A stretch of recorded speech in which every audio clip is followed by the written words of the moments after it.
And as I told you all in previous podcasts, the reason I do this Life After Sports segment is to give all of you listeners information on being able to transition from the world of sports to successful life after sports. I myself didn't know how to do that.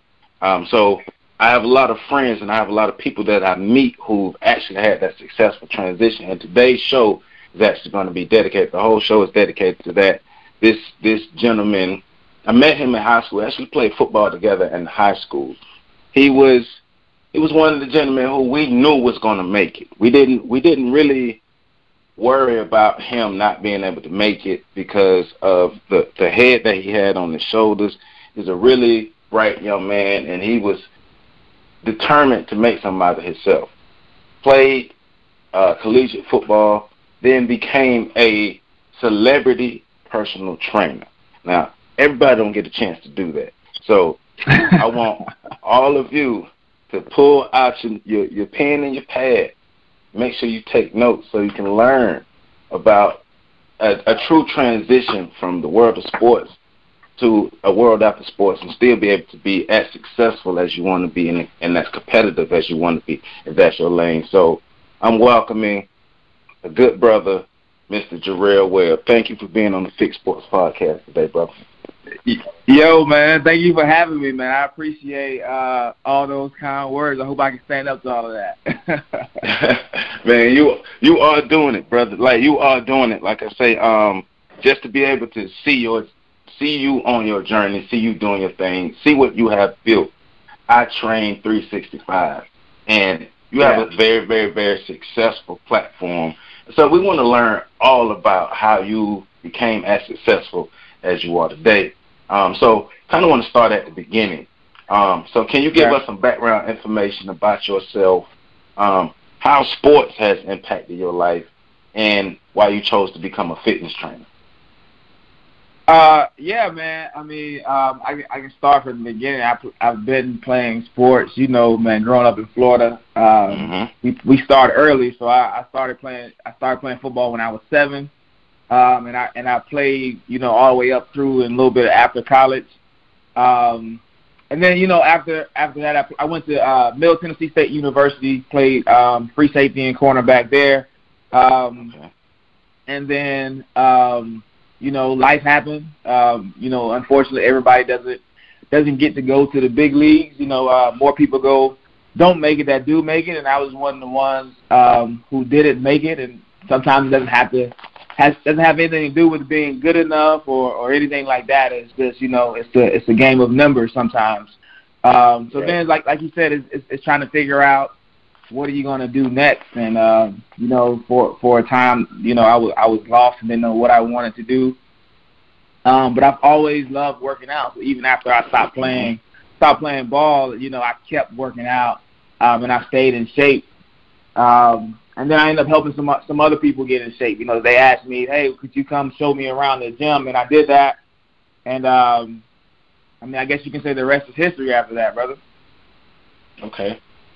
So, because I want to ask this particular question because I know what it was like for me when I found out that I wasn't going to really be playing football in college or after college. So, because you said you were lost for a while. So, during that period where you were lost, how were you able to kind of manage your mental state, and how did you believe in yourself in the beginning when it comes to fitness training?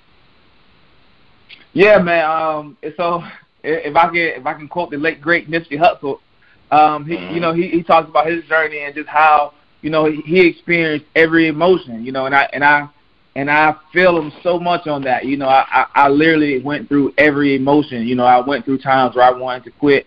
I went through times where hell I did quit. I went through, you know, the good times, the bad times, and just like, you know, sports. And that's the thing, you know, how the two worlds kind of parallel with sports and business is, you know, sometimes you're gonna get knocked down, and it's about what happens after you get knocked down. Sometimes you're gonna run into somebody that actually is better than you, bro. You know, and then it's like, how do you respond to that? And sometimes, you know, you got to hit somebody that's bigger than you. Right. We played sports, and we played in an environment where fear wasn't allowed. Right. So, you know, you dig back into all those bags, and you pull from those things when you get down, when you get low, and then you just start to believe in yourself and just know that if anybody can make it, that means that I can make it, right? So it's not impossible if somebody's already doing it. So then you draw from that, and you just push forward, right? You just keep pushing forward, and you don't let the chips fall where they may.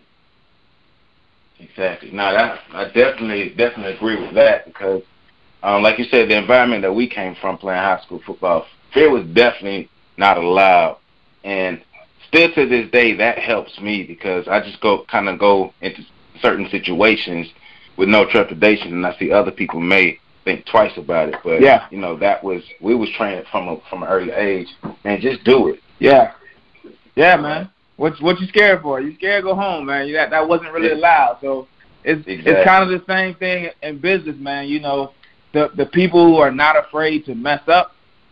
You know, like you know, my coach would always say, if you're gonna mess up full speed. You know, don't mess up halfway. Like, so if you're gonna mess up full speed and then learn as you go. You know, it's the same thing in business. Okay, I messed up. I can go back and fix that because I know why I messed up. At least I tried. And if you're not failing, then you're not trying. There you go.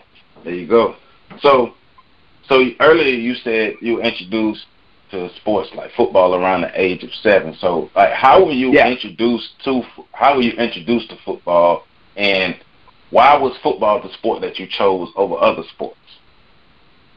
Well, football chose me, man. My mom put me in football at 7. You know, typical black male story. I grew up in a single parent household. I have 2 older sisters, so I was the only male in the house. My mom felt like I needed to toughen up, and I needed to be around some male influences. So she put me into football. And she still talks about to this day. She says, I've never thought it would take you where it took you. I was just trying to get you, you know, some positive male role models in your life, and you end up falling in love with it. And that's just kind of how it happened, man. You know, I started off playing football. I ran track in high school as well. I did weightlifting in high school as well. So, you know, those are my other sports, but football was always my first love. Okay. Yeah, you were a gym rat. Like, you were built like an action figure in high school. You know, because you know you older than that, so we was always in the weight room. Like, man, we trying to get our muscles bigger, man. But that dedication, like, it was really amazing to see the dedication that you had to your body and health at such a young age in high school. Because it's like we still trying to figure out life. But you had that focus on, I'm going to make sure that I master everything that I do. And so that was something that we definitely admired about you from afar. Thank you, man. Yeah, I was never the biggest, strongest, or fastest, but I was always willing to outwork anybody, and that's still true to this day. I might not be the best at what I do, but I won't be outworked. If I lose, it won't be because you outworked me, because you just were better than me. And I'll go back to the drawing board and figure out what I can do to be better. So next time I see you again, you know, the playing field will be even, so to speak. There you go. So I've always kind of had that mentality, man. I've been willing to work for whatever I wanted and put the grind behind it, and the results happen, man. You know, the results happen after that. It definitely happened. Like, but I want to ask this: did you ever imagine being where you are today, as far as like athletics and training, when you were in high school? What was your actual goal? Was it the league, or you just wanted to be successful? Period.